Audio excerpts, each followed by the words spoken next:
Bonjour chers étudiants, alors dans cette séance, on va traiter l'exercice numéro 1 du module Analyse 1 pour les étudiants SMPC S1.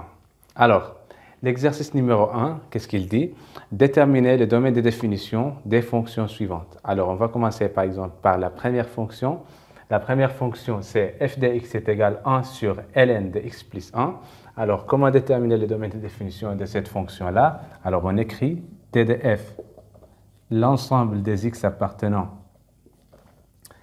à R. Donc, regardez, il faut ici mettre les conditions. Regardez, on a une fraction ici. Alors, il faut regarder une fraction, ce qui est en bas, ce qui est au dénominateur, il faut qu'il soit toujours différent de 0. Alors, la première condition, c'est que ce qui est ici, il faut qu'il soit différent de 0. D'accord? En plus, on regarde ce qui est ici. Qu'est-ce qu'on a? On a ln de x plus 1. On sait que la fonction ln, c'est une fonction qui est définie de R plus étoile dans R. D'accord?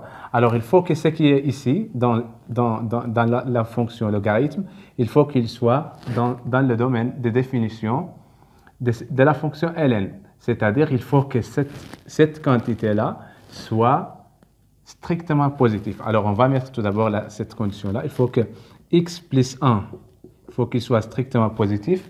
Et la deuxième condition, c'est qu'il faut que ça soit différent de 0. Et ln de x plus 1, il faut qu'il soit différent de 0. D'accord? Alors maintenant, on va expliciter ces conditions-là. C'est quoi ces conditions-là? Alors, c'est l'ensemble des x appartenant à R, tel que x, il faut qu'il soit strictement supérieur à moins 1. Et quand est-ce qu'ici, donc ça, il faut qu'il soit différent de 0. Alors la question maintenant, quand est-ce que cette quantité-là est égale à 0? C'est-à-dire, quand est-ce que ln de x plus 1 est égal à 0? On sait que ln de x est égal à 0 si et seulement, ou bien on va mettre grand x, si et seulement si le grand x est égal à 1. D'accord? Alors ça veut dire quoi? Ça veut dire que cette quantité-là est égale à 0 si et seulement si le x plus 1 est égal à 1. D'accord? Alors, donc cette condition-là, on peut l'expliciter comme suit. Donc, cette quantité-là est différente de 0, ça veut dire que x plus 1 est différent de 1. D'accord? Alors, qu'est-ce qu'on va obtenir? L'ensemble des x appartenant à R, tel que x est positif, ou bien x est supérieur strictement à moins 1, et x plus 1 est différent de 1. Ça veut dire quoi? Ça veut dire que x est différent de 0. D'accord? Alors, c'est quoi cet ensemble-là? Regardez. Donc, regardez, on a l'ensemble R. Ici, on a moins 1. Ici, on a 0. Et ici, plus l'infini. D'accord? Alors, le domaine de définition de la fonction f, c'est l'ensemble des x, tel que tout d'abord, il faut que x soit supérieur strictement, à moins 1. Alors, x, il est là. D'accord? Donc, x, il est dans cette partie-là. D'accord? Et il faut que x soit différent de 0. Alors, c'est-à-dire qu'on va éliminer cette partie-là de cet ensemble. Donc, c'est-à-dire cet ensemble-là jusqu'à la 0 et les autres éléments de R qui sont supérieurs strictement à 0. Alors, d de f, c'est quoi? Donc, d de f, c'est l'ensemble des x appartenant à R tel que, donc, il faut que x soit ici, tel que x appartient à cet intervalle-là, moins 1. Cet intervalle-là est 0. X, il est différent de 0. Union quoi? Union cet ensemble-là. Union 0 plus l'infini. D'accord? Alors, cette condition-là, ces deux conditions-là, veut dire que x est dans cet ensemble-là. Alors, c'est quoi cet ensemble? Le domaine de définition, on peut mettre c'est union 0 plus l'infini. Alors maintenant, on passe à la deuxième question. Alors maintenant, la deuxième question. La deuxième question, on a une fonction f de x est égale ln de x au carré moins 3x plus 2 sur x plus 1. Alors on va procéder de la même manière. Donc d de f, c'est l'ensemble des x appartenant à R tel que, donc regardez ici, on a la fonction logarithme. Donc il faut que ce qui est à l'intérieur de la fonction ln, il faut qu'il soit strictement positif. Et à l'intérieur, on a une fraction rationnelle. Alors, il faut que ce qui est au dénominateur, il faut qu'il soit différent de 0. Alors, le domaine de définition, c'est l'ensemble des x, des éléments x dans R, tel que x plus 1 est différent de 0 et x au carré moins 3x plus 2, il faut qu'il soit strictement positif. D'accord? Alors maintenant, il faut expliciter les conditions. Donc, x appartient à R tel que x est différent, ça veut dire x plus 1 est différent de 0, ça veut dire que x est différent de moins 1. Et maintenant, cette condition-là, on va utiliser, pour expliciter cette condition-là, on va utiliser le tableau de signes. D'accord? Alors, regardez. Il faut déterminer tout d'abord les racines de ce polynôme-là. Donc, maintenant, étudions le signe de x au carré moins 3x plus 2 sur x plus 1. D'accord? Alors maintenant, il faut déterminer, donc on a x au carré moins 3x plus 2. Donc, il faut tout d'abord factoriser ce polynôme-là. D'accord? Alors, qu'est-ce qu'on remarque? On remarque que x est égal à 1. Pour x est égal à 1, qu'est-ce qu'on va obtenir ici? On va obtenir 1 moins 3 plus 2. C'est 0. Alors 1 est une racine de ce polynôme-là. C'est-à-dire que x moins 1 est un facteur dans la factorisation de ce polynôme-là. Alors, on va chercher maintenant, c'est quoi la deuxième racine? Alors, regardez. Donc, pour x est égal à 2. Regardez, pour x est égal à 2, donc x est égal à 2. Qu'est-ce qu'on va obtenir ici? C'est 4 et ici c'est moins 6 plus 2. Donc c'est 0. Alors 2 est une racine. Alors ça veut dire quoi? Ça veut dire que x moins 2 est un facteur dans la factorisation de ce polynôme-là. Et voilà la factorisation de ce polynôme-là. Alors après, on va mettre le tableau de variation. Donc, on va mettre le tableau de variation de cette fraction-là. Donc ici, qu'est-ce qu'on a? Donc x moins l'infini plus l'infini. Alors ici, on va mettre x moins 1. Et ici, on va mettre x moins 2. Et ici, on a x plus 1. Alors, maintenant, ici, c'est x au carré moins 3x plus 2 sur x plus 1. D'accord? Alors, regardez. Ce polynôme-là s'annule en 1. Ce polynôme-là s'annule en 2. Ce polynôme-là s'annule en moins 1. Donc, moins 1 ici, ça s'annule ici. Est-ce que ce polynôme-là est défini en moins 1? Ce polynôme-là, il n'est pas défini en moins 1. D'accord? Donc, on va mettre 2 barres ici. Alors, ici, 1. Donc, 1. Ce polynôme s'annule en 1. Alors, est-ce que ce polynôme-là est défini? Au point 1, bien sûr. Ici, au point 1, on va obtenir 0. Donc, ce polynôme-là, ici, est égal à 0. 2. La même chose. Ici, ce polynôme-là s'annule en 2. D'accord? Alors, ici, on a plus. Donc, c'est le signe de A. Donc, c'est de cette forme-là. Ce polynôme-là, c'est de cette forme-là. Alors, puisque A est positif, alors ici, on a moins,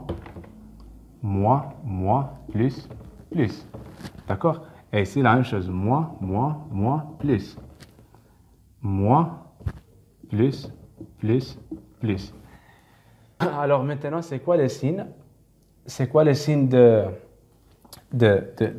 notre fraction? Donc, c'est la multiplication de ces signes-là.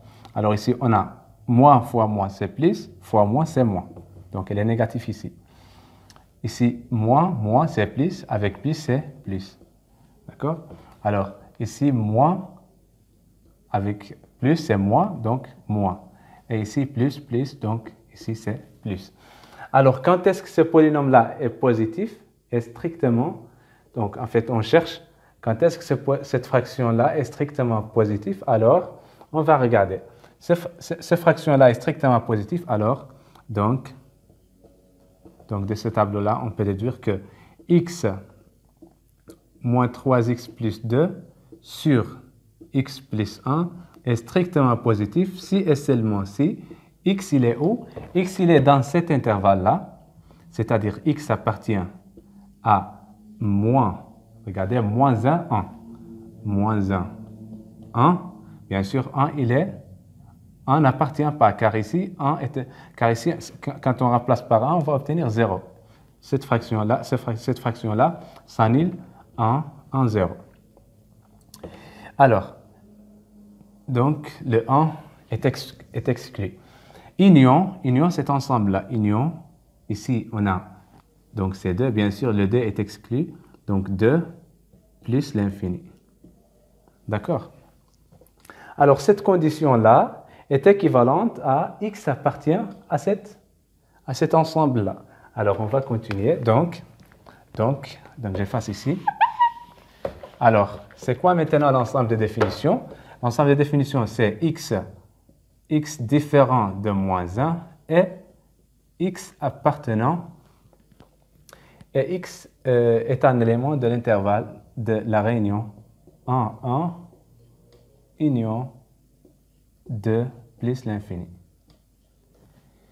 Alors, regardez, x est différent de moins 1. X est différent de moins 1. Est-ce que cette condition-là est vérifiée ici ou non? Donc, puisque cette condition-là nous dit que x appartient à cet intervalle-là, union à cet intervalle-là, on remarque que x, il est déjà, quand x il est ici, il est déjà différent de moins 1.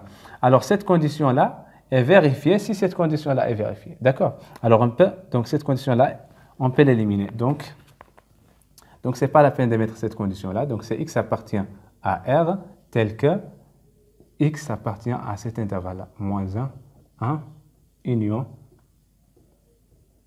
c'est l'autre intervalle, 2 plus l'infini. Alors, c'est quoi maintenant DDF? Donc,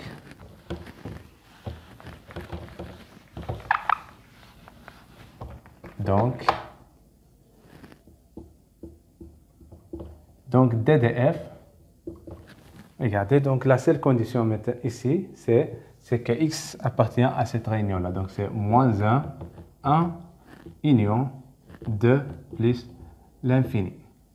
Et voilà. On passe maintenant à la troisième question. Alors, la troisième question, on a une fonction f est égale à x, f de x est égal à x sur 1 moins racine de x plus 1. Alors, c'est quoi DDF? Donc, DDF, c'est l'ensemble des x appartenant à R tel que, regardez, ici, on a un dénominateur. Donc il faut que ce qui est au dénominateur soit différent de 0. 1 moins racine de 1 moins x soit différent de 0. Et ici, on a la racine. Il faut que ce qui est dans la racine, faut qu'il soit supérieur ou égal à 0. D'accord? Alors maintenant, on va essayer d'expliciter ces conditions-là. Donc x appartenant, l'ensemble des x appartenant à R, tel que ça veut dire quoi? 1 est différent de 1 moins x. Et x est inférieur à 1. D'accord? Alors, ça veut dire quoi ça? Donc, c'est l'ensemble des x dans R tel que 1 est différent de 1 moins x. On va enlever ça au carré et ça au carré. D'accord? Alors, x est et x est inférieur à 1. Alors, qu'est-ce que ça veut dire ça? Ça veut dire que, donc c'est l'ensemble des x dans R tel que, donc regardez, alors regardez, x moins 1 est différent de 1. Alors regardez ici, 1 moins x est différent de 1. Ça veut dire quoi? Ça veut dire que, que moins x est différent de 0. D'accord? C'est-à-dire que x est différent de 0.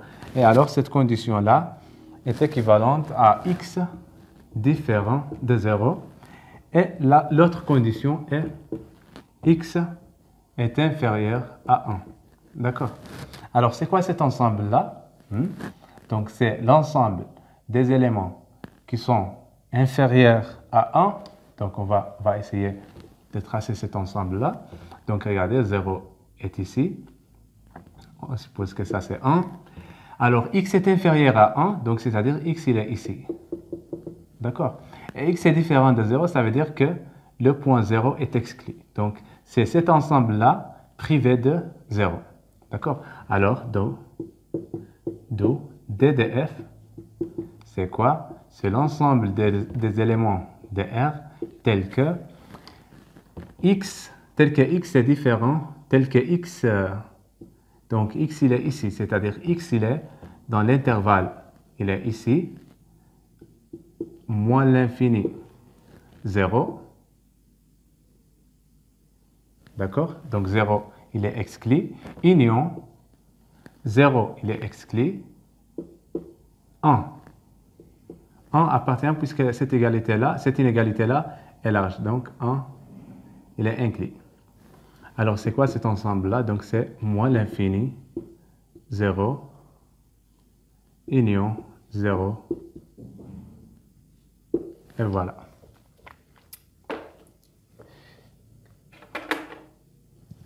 Alors, la troisième question, on a la fonction f de x est égale ln de x plus racine de 1 plus x au carré.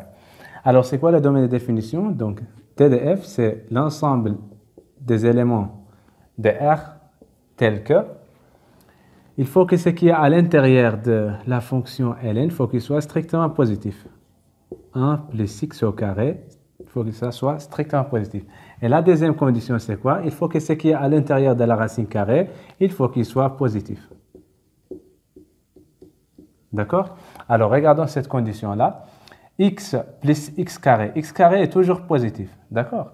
Alors, plus 1, c'est strictement positif. D'accord? Alors, cette quantité-là est toujours positive. Et alors, cette condition-là est toujours vérifiée. Donc, on va la supprimer. Donc, c'est l'ensemble des x appartient à R tel que x plus 1 plus x carré. D'accord? Est strictement positif. Et l'autre condition est supprimée. Alors, maintenant, on va regarder cette condition-là. On remarque que si x est positif, si x est supérieur ou égal à 0, alors regardez, cette quantité-là est positive. D'accord? Donc, x est positif. Et cette quantité-là, ça c'est x carré plus 1, c'est strictement positif. Alors, quelque chose de positif plus quelque chose qui est strictement positif, alors, tout ça, c'est strictement positif. Donc, on a toujours x plus 1 plus x est toujours positif. D'accord? Maintenant, si x est négatif, si x est négatif, strictement. Alors, regardez, on a 1 plus x carré est supérieur à x carré. Regardez pourquoi, si ce n'est pas clair, tu peux voir. Donc, 1 plus x carré. D'accord? Donc, si ce n'est pas clair, vous pouvez regarder ici. Donc, 1 est supérieur strictement à 0. Alors, si on ajoute x carré et x carré ici et ici, alors qu'est-ce qu'on va obtenir? On va obtenir 1 plus x carré est strictement supérieur à x carré. D'accord? C'est ça. Donc, on a même supérieur strictement. D'accord? D'accord? Alors, qu'est-ce qu'on va obtenir? On va appliquer à la racine carrée. Cela implique que racine 1 plus x carré est supérieur strictement à racine de x carré. Et ça, c'est quoi? C'est la valeur absolue. Ce n'est pas x, c'est la valeur absolue de x. D'accord? Alors, ça, c'est quoi? C'est pas la valeur absolue de x. Ici, x est négatif. Alors, sa valeur absolue, c'est moins x. Donc, on va amener ça de cette partie-là. Donc, c'est x plus 1 plus racine de 1 plus x carré va être strictement positif. D'accord?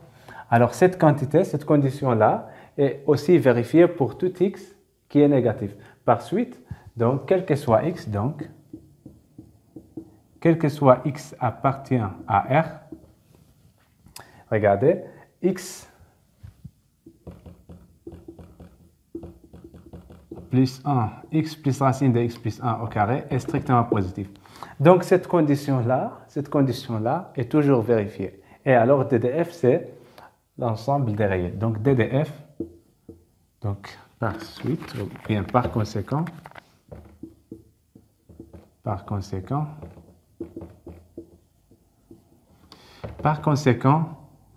DDF est égal à R. Ce qui termine l'exercice